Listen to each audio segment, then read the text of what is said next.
Pagi pembelajar milenial. Global Science Education kembali hadir. Kali ini kita akan belajar kimia dengan topik kimia atom.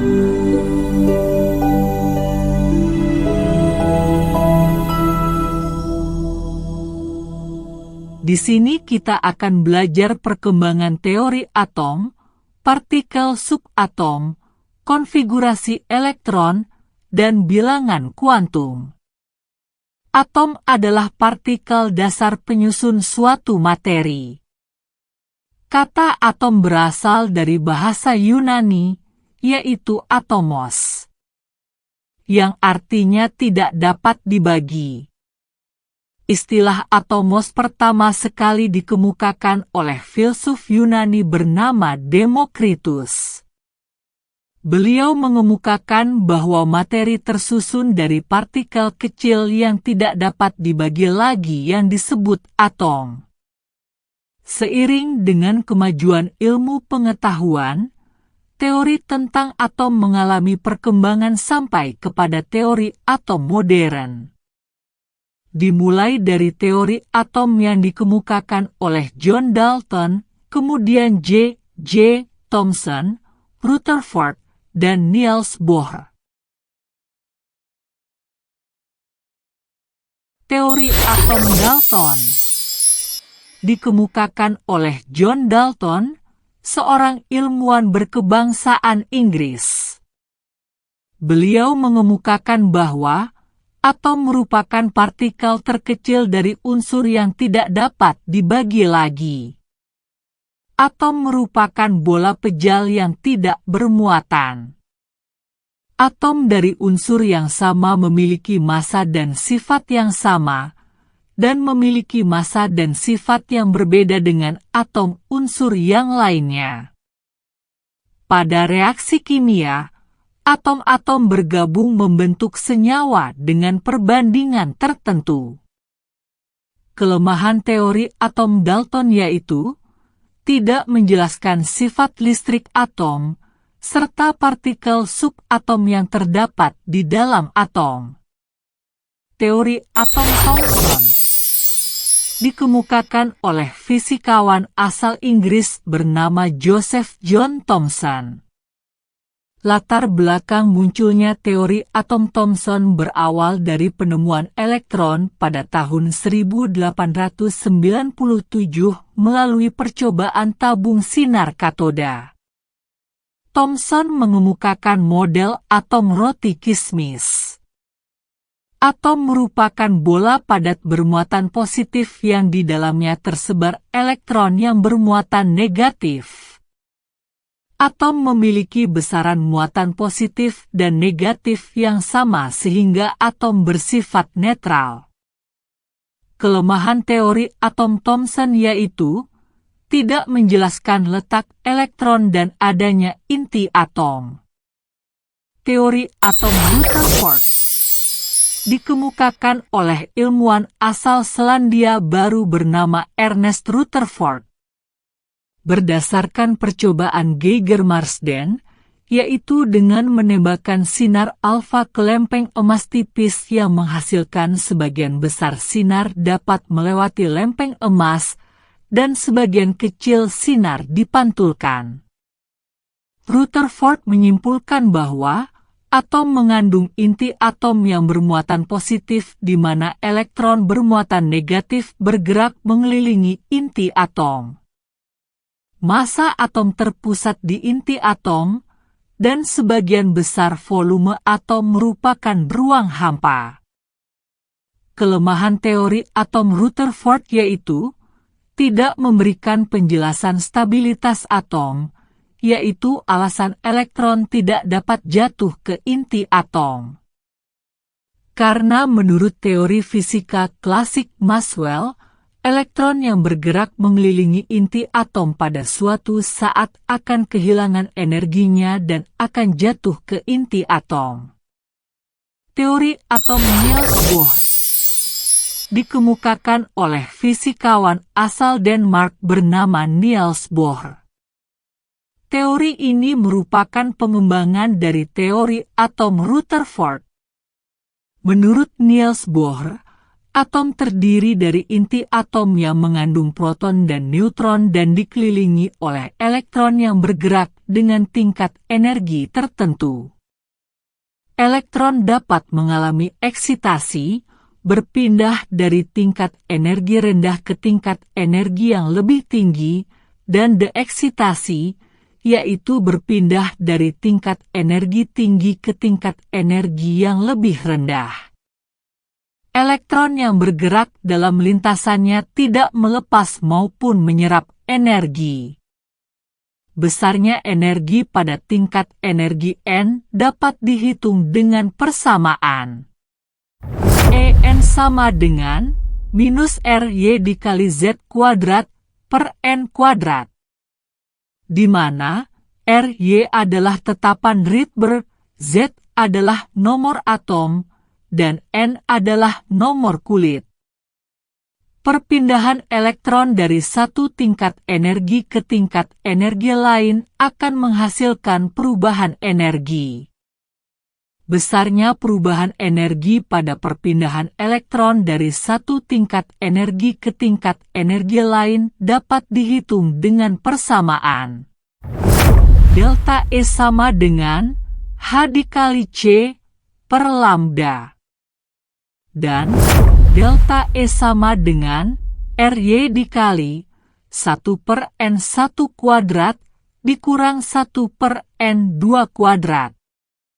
Di mana H adalah konstanta Planck, C adalah cepat rambat cahaya, lambda adalah panjang gelombang, N1 adalah kulit lintasan awal, dan N2 adalah kulit lintasan akhir. Kelemahan teori atom Niels Bohr adalah hanya dapat menjelaskan spektrum garis atom hidrogen, helium dan litium, tidak dapat menjelaskan spektrum garis atom yang berelektron banyak. Teori atom modern. Teori ini juga dikenal dengan nama teori atom mekanika kuantum. Atom terdiri dari inti atom bermuatan positif dan awan-awan elektron yang mengelilinginya. Ada 3 tokoh utama yang memprakarsai teori atom modern. Yang pertama, Louis de Broglie, yang mengemukakan tentang dualisme sifat elektron, yaitu elektron memiliki sifat sebagai partikel, dan elektron juga memiliki sifat sebagai gelombang. Yang kedua, Werner Heisenberg, yang mengemukakan azas ketidakpastian, di mana kedudukan serta momentum elektron tidak dapat ditentukan dengan tepat secara bersamaan. Yang ketiga, Erwin Schrödinger, yang mengemukakan persamaan gelombang. Beliau mengemukakan bahwa elektron dapat dianggap sebagai gelombang materi yang gerakannya dapat disamakan dengan gerakan gelombang. Selanjutnya kita tinjau partikel subatom. Secara umum atom dibagi menjadi 2 bagian. Inti atom yang merupakan pusat massa atom. Di dalam inti atom terdapat partikel proton yang bermuatan positif dan partikel neutron yang tidak bermuatan. Kemudian kulit atom, yaitu daerah di sekitar inti atom. Pada kulit atom terdapat elektron yang bermuatan negatif. Berikut data partikel subatom. Proton, bermuatan positif 1, massa 1,67 kali 10⁻⁻27 kg, lambang P11, ditemukan oleh Eugene Goldstein. Neutron, tidak bermuatan, massa 1,67 kali 10⁻⁻27 kg, lambang N10, ditemukan oleh James Chadwick. Elektron, bermuatan negatif 1, massa 9,11 kali 10⁻³ kg, lambang E0-1, ditemukan oleh J.J. Thomson. Selanjutnya kita tinjau lambang atom. Lambang atom unsur diambil dari inisial nama Latin unsur menggunakan huruf kapital yang dilengkapi nomor massa dan nomor atom. Misalkan lambang atom unsur XAZ. A adalah nomor massa, dan Z adalah nomor atom. Nomor massa adalah angka yang menyatakan jumlah proton dan neutron, sedangkan nomor atom adalah angka yang menyatakan jumlah proton. Jumlah elektron sama dengan nomor atom dikurang muatan atom. Untuk atom netral atau tidak bermuatan, jumlah elektron sama dengan proton. Jumlah neutron sama dengan nomor massa dikurang nomor atom. Ada beberapa istilah yang digunakan untuk mengelompokkan beberapa atom. Yang pertama, isotop. Isotop adalah atom-atom yang memiliki nomor atom sama, tetapi nomor massa berbeda. Contohnya, C12-6, C13-6, dan C14-6. Yang kedua, isobar. Isobar adalah atom-atom yang memiliki nomor massa sama, tetapi nomor atom berbeda. Contohnya, P3215 dan S3216. Yang ketiga, isoton. Isoton adalah atom-atom yang memiliki jumlah neutron sama. Contohnya, K3919 dan Ca4020. Dan yang terakhir, isoelektron. Isoelektron adalah atom-atom yang memiliki jumlah elektron sama. Contohnya, F199-, Ne2010, dan Na2311.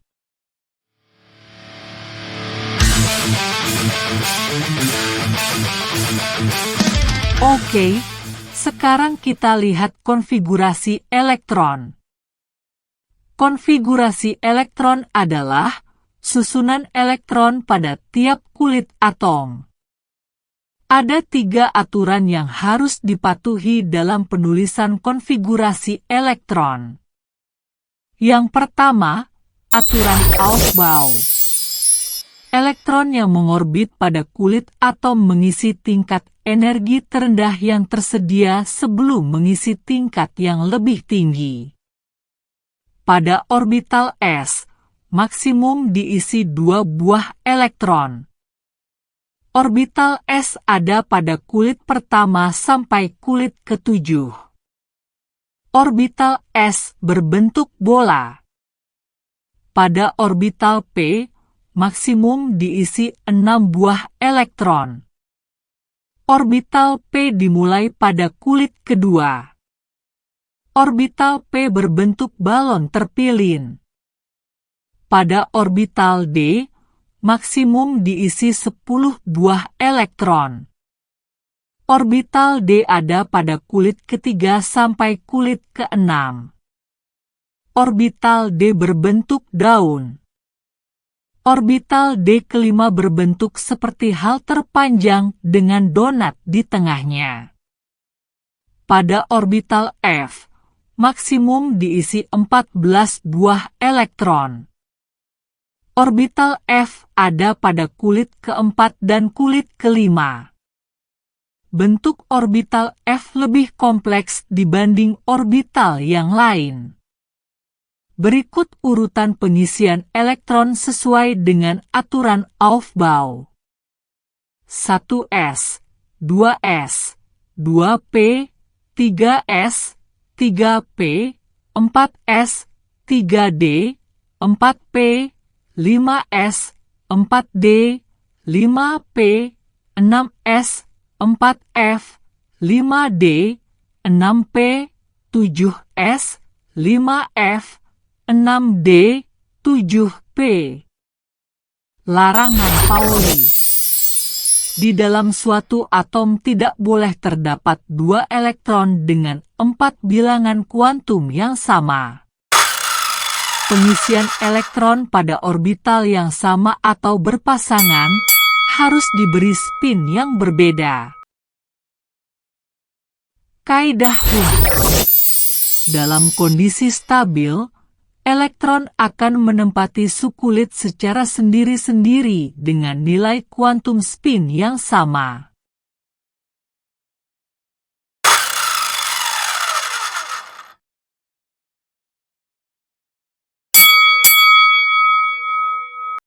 Kita lihat contoh konfigurasi elektron. Untuk atom N14,7. Jumlah proton 7, elektron 7, dan neutron 7. Konfigurasi elektronnya 1s2, 2s2, 2p3. Pada kulit pertama terdapat 2 elektron, pada kulit kedua terdapat 5 elektron. Elektron valensinya 5. Diagram orbitalnya adalah sebagai berikut.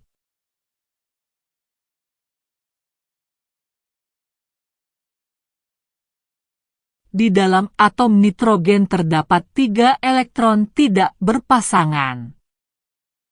Contoh berikutnya, atom Cr5224. Jumlah proton 24, elektron 24, dan neutron 28. Konfigurasi elektronnya 1s2, 2s2, 2p6, 3s2, 3p6, 4s2, 3d4. Pada subkulit D, stabil jika terisi 10 elektron, stabil penuh, atau 5 elektron, setengah penuh. Maka D4 akan stabil menjadi D5. Sehingga konfigurasi elektronnya menjadi seperti berikut. Pada kulit pertama terdapat 2 elektron, kulit kedua terdapat 8 elektron, kulit ketiga terdapat 13 elektron, dan kulit keempat 1 elektron. Diagram orbitalnya adalah sebagai berikut.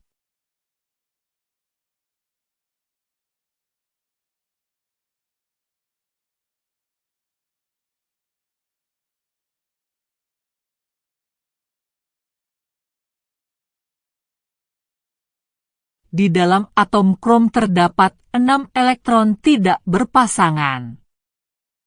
Penulisan konfigurasi elektron dapat menggunakan gas mulia. Contoh, atom F19,9. Konfigurasi elektronnya 1s2, 2s2, 2p5. Konfigurasi elektron atom F dapat ditulis sebagai berikut.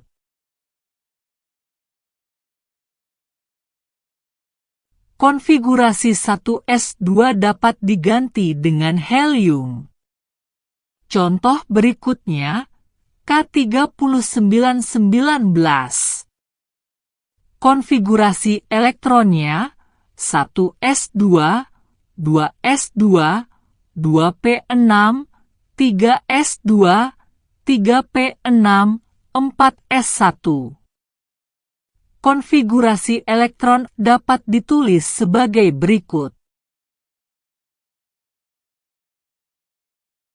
Konfigurasi 1s2 sampai 3p6 dapat diganti dengan kripton yang memiliki nomor atom 18.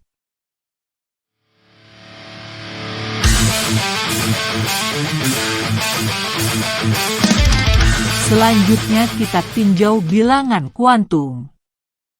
Bilangan kuantum adalah angka yang menunjukkan kedudukan elektron di dalam atom.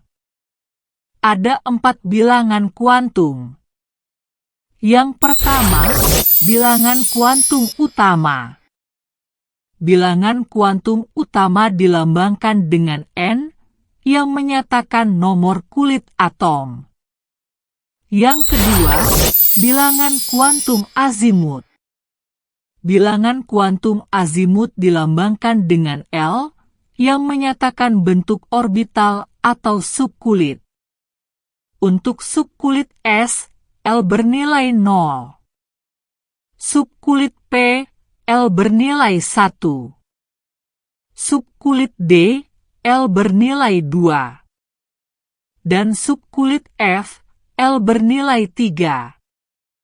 Yang ketiga, bilangan kuantum magnetik. Bilangan kuantum magnetik dilambangkan dengan M yang menyatakan arah ruang orbital. Untuk subkulit S, harga M bernilai 0.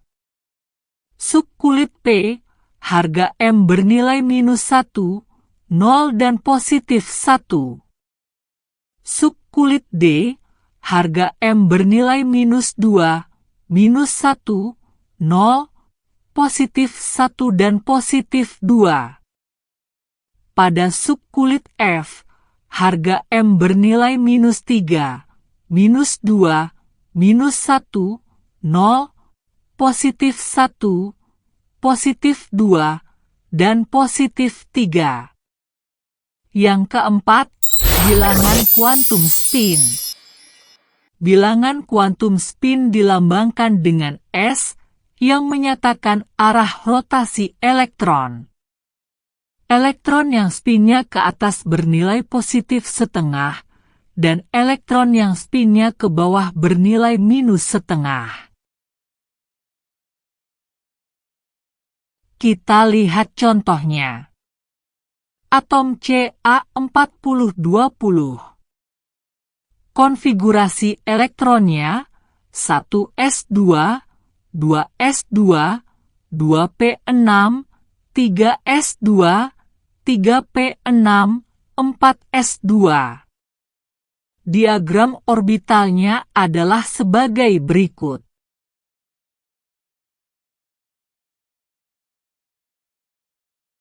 Untuk elektron berikut, harga keempat bilangan kuantumnya adalah N2, L1, M0, dan S positif setengah. Harga keempat bilangan kuantum elektron terakhirnya adalah